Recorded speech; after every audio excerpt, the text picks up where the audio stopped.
so much anticipation. You hear so much about the fishery here, and you know, it was my third trip, so I kind of knew what to expect.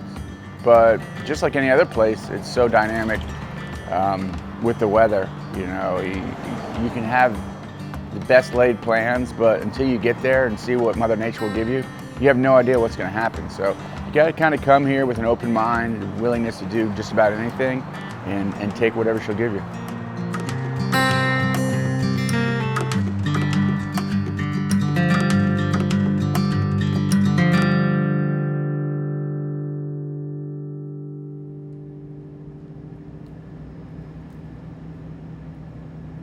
So this is the end, literally the end of the Mississippi. 100%. I mean, this is the river delta. This is pretty much everything.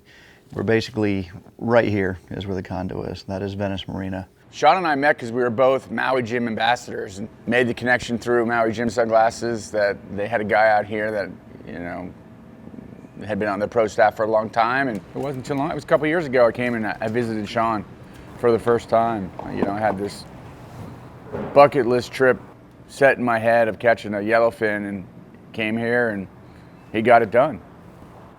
Thank you, guys. You know, last time he came, it took us almost 3 years to make a show because the weather was so tough. Knowing that this time of year you have these different types of fronts that come through, I was a little uptight about it being a little bit later than what we had originally spoken about, but we decided to go ahead and give it a try, and here we are. So yeah, definitely a little trepidatious on this one. So wind's basically north-northeast today. We try to get out and find some lee shores. Amazing how the conditions change. Oh, yesterday we have a nice little southeast. Sunny, no wind. Yeah, that front line came over, and obviously it's cooled off. It's the beginning of the duck season. You're going to have these front lines come through. So the secret here on days like today, this dirty water, is to find clean water. We're going to look for cleaner tint water. I don't know if we're going to find clean water, but lee bank, a couple of shades cleaner. Those redfish will be laid up in there again, looking for bait, looking for pogies, mullet, whatever we can. And just find those big bulls that are kind of moving in from the Gulf and starting to kind of come in and getting ready for the wintertime cold weather.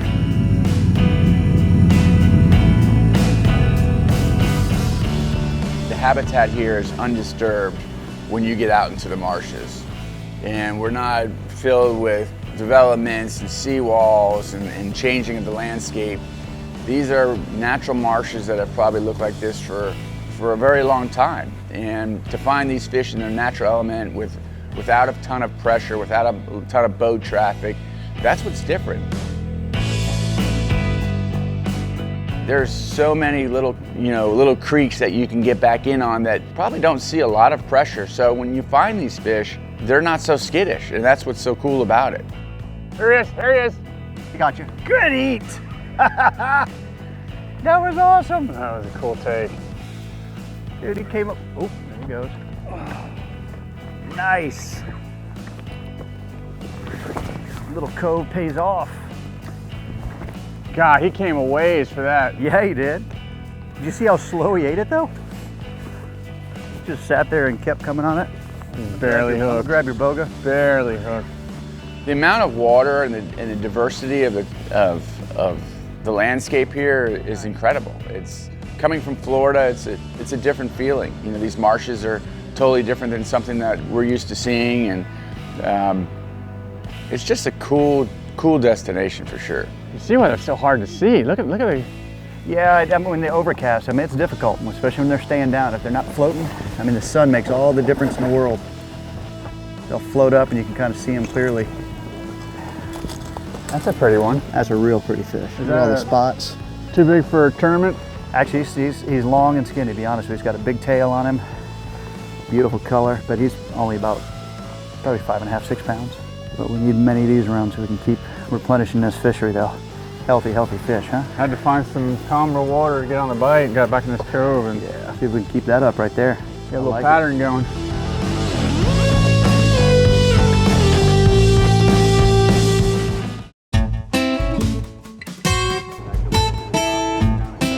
So regular Albright, you would go just right up to the top. Right. Improved Albright, you're going to go right back up 10 times as well. Okay, back on itself.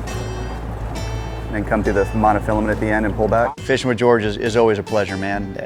I learn from from things from him. He taught me a new knot this time, something I'll always keep, and hopefully he pulls a few little things from me here and there. You got the pencil on? I do, that little pencil. Might be able to even go up a size. Do you want brighter or?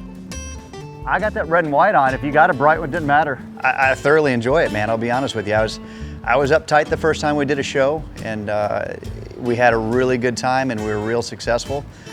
This time, again, knowing that it was a little bit later in the season, it was going to be tough, and we've had a little bit of a tough season over the last few months with the river going up and down and kind of giving us that washing machine effect as far as the clarity of the water and things of that. Something. I think it's a bass.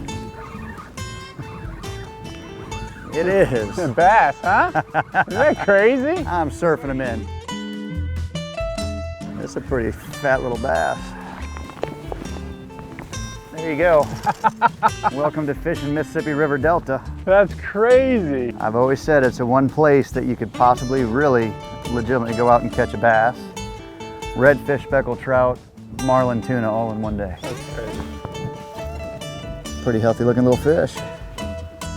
Open Gulf is not even a quarter mile away, and here we are catching freshwater green trout. We'll let him go.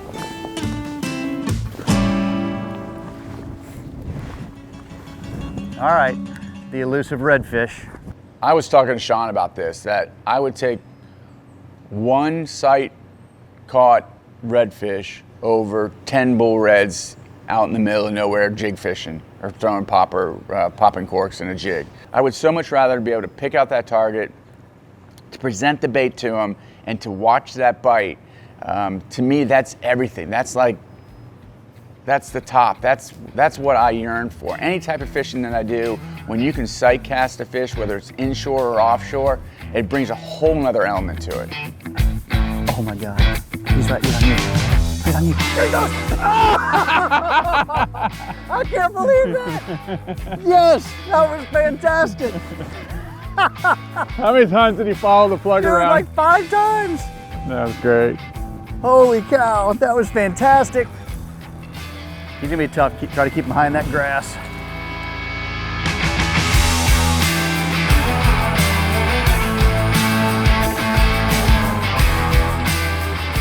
He sniffed yours.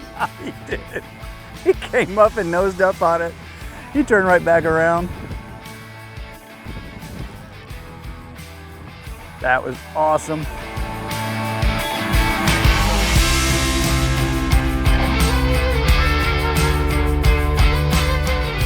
Well done. That was awesome.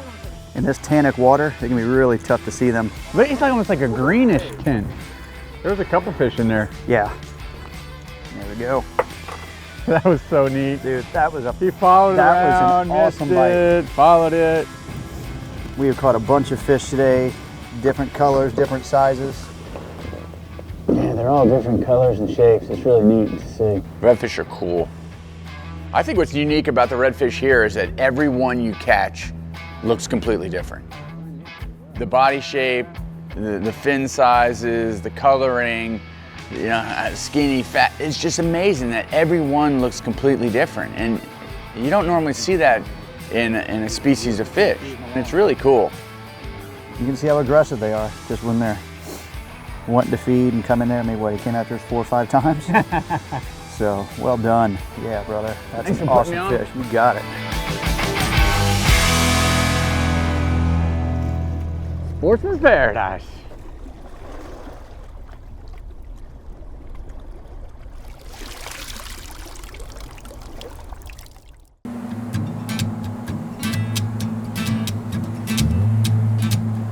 About 2 bays down, looks really good. It's a spot that I would probably want to hit. It's up pretty skinny, George. That's not bad.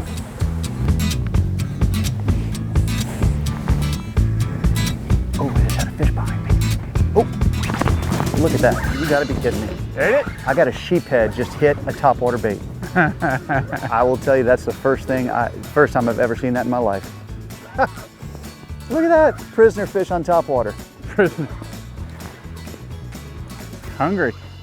That is just crazy. I'm just dying right now. All right. Wow. Yeah, it's not a... All right. That is what we call the Cajun permit, because they're usually so spooky and difficult to catch. And he came up and ate a topwater. Hats off to yo-zuri on that. You guys got many of these down there where you're at, George? Oh yeah, tons of those. Yeah. I can't believe he came up and ate that. I ate a topwater. That's awesome. They're certainly pretty fish. We're sight fishing out in these flats. You can see them, I mean, 3 times the size that's just swimming around. He's a pretty one, healthy fish. Ate a topwater, gentlemen. That is a rarity. There it goes. All right. Variety. It's almost like the fish aren't scared of you. You can be right on top of a redfish, and normally you would spook them out, but you literally can drop a bait 2 feet in front of you with a redfish right on the bow of the boat, and he's gonna eat it. Any place else you would go, that fish would have taken off, 10 yards sooner. And the yellowfin fishing offshore, that can be insane. I mean, the last time Sean and I fished together, we were pretty much hand feeding yellowfin tuna 100, 150 pound class fish right next to the boat. You don't get that many places. You could be catching redfish and bass, duck hunting, and the next minute you could be offshore with a great pelagic bite of tuna. They catch a lot of swordfish out here, great bottom fishing. I just see it as a sportsman's destination.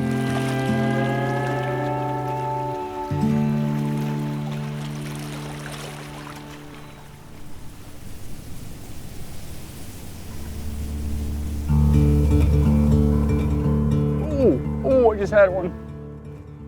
Oh my God, what a bite. He just came floating out, and I was like, ooh, I was trying not to say anything because I didn't want to. He's a good sized fish too. Did you hear him? Oosh. That was I had a bite right there too. What a bite. He floated right out, right next to the boat. So red fishing is kind of my specialty now, I guess you can say. I do go around, I fish the majority of the tour. I've had some wins here recently, and it's always fun to be successful with that. I'm always excited to bring someone that shares that enthusiasm of wanting to go and do some sight fishing for redfish. I just think it's one of the more exhilarating things that you can experience down here. He floated right next to the boat. I mean, I just sat there and looked at him and I was like, oh, you gotta be kidding me. A couple of the fish that we caught, I tell you what, it made my tournament sensors go off. Got one that definitely would have been a fish of almost a lifetime under the 27-inch slot that was probably somewhere around a 9.25 pound fish.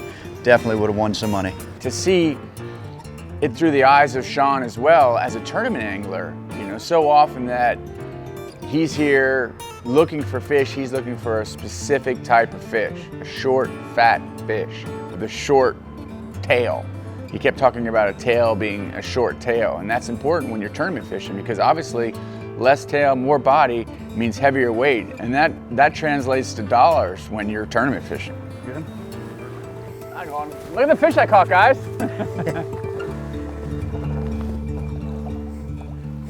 My biggest today. Cheater. Surprised I didn't have to point that one out to you. Got him. Oh yeah. Man. Sweet. That's a little bit bigger. Well, we're getting there. Nice. The oranges on that thing, man. I know. The fresher the water, the more color That they thing get. popped up right here next to the boat. I know when you probably catch them at home, they're a little bit, lighter in color, probably whiter. Much lighter. Yeah, we get this nice gold color here. The fins get red, red, red. Those tails, I love that blue color in the tail when they're lit up. Definitely cool.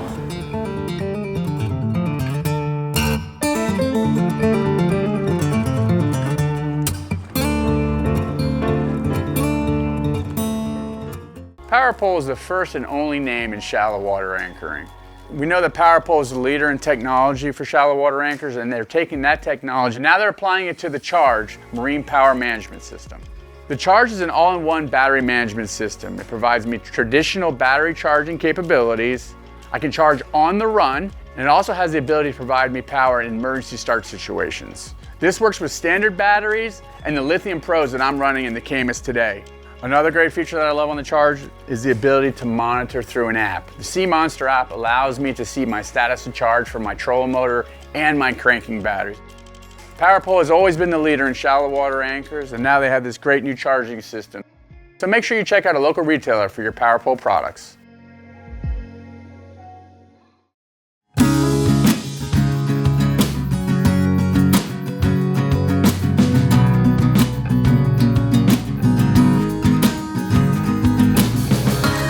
Oh, nice bite. Did he jump on it? Yeah. Nice. Right there in that clean water. Right where I told you he was going to be. You pull us down.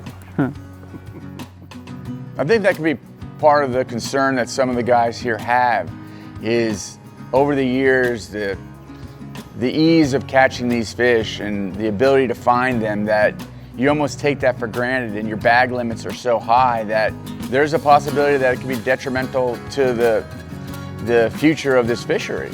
You know, you really have to practice conservation and think of the future, and I just hope this fishery is sustainable for, you know, generations to come, because it's such a great place that it's definitely a place I want to bring my son, and you know, there's no reason that 100 years from now this fishery can't be just as good as it is today.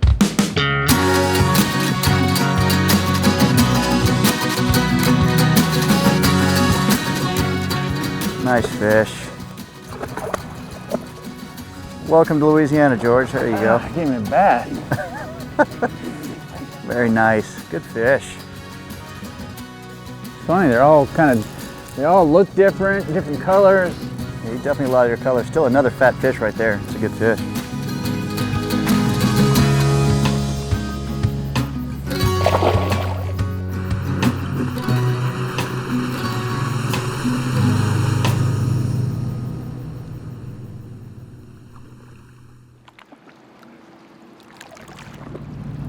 Opening day duck season, I don't know how we timed it that way. I just fell on it to getting here, and just lucky enough to have it. Fortunate, man. You're here for a great weekend. I mean, it's one of these things down here that you can experience, not just the fishing, but we got great duck hunting with this freshwater estuary with the river. And this place went from 0 to 60 in about a matter of 2 days, as you saw. Oh, it's crazy. There's boats everywhere. So we're going to get out there and hope that the birds cooperate, and came in with this cold front that came through with that wind yesterday, and shoot them up. We're going to see. I don't claim to be a great shot, so. Hey man, it's okay. We call you a limit extender down here, so. Just kidding. You're gonna shoot your 6. We're gonna take our time. We're gonna get you on point, and it's just a place, you know, destination of many different things you can do. Yeah. Quickly proving that.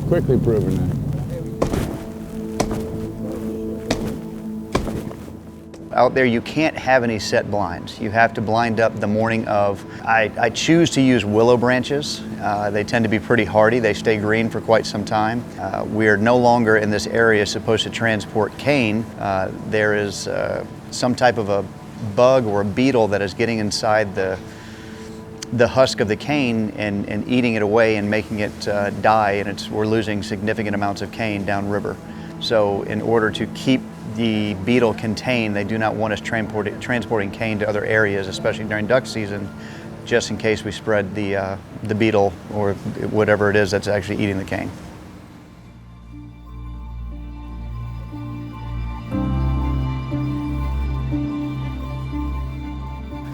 Got blinded in here good. We made it out here, man. That boat ride's half the price of admission, to say the least. Most of the birds are gonna be coming in the front of us here. The wind's at our back. It's out of the northeast, so we're gonna have a lot of swing shots out here. Always try to pick one bird out. If you just flock shoot, chances are you'll miss. If you pick one and you take a lead, Good chance I'll miss too. that's all right. It's all right. That's why we brought you here.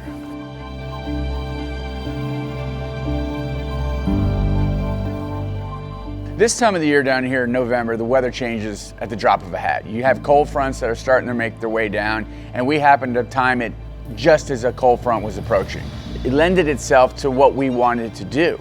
You have to be able to adapt to the variables in the weather here, and this time of the year, things are changing so quickly that you just have to stay in front of it.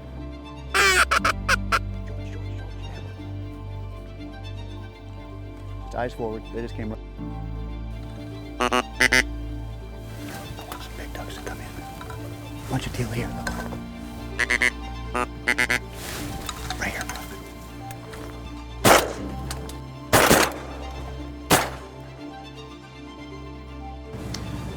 I did some limited duck hunting as a kid. Kind of took it upon myself to learn it, and I knew quite a bit of it from running the waters from all the fishing, and really embraced it. And I thoroughly enjoy a good duck hunt and being able to put people on the experience of just seeing what's out there and just looking at the waterfowl coming in. I think it's just something that anybody who's a hunter and hasn't, had the opportunity to hunt, think it's something that everybody should experience if they enjoy hunting.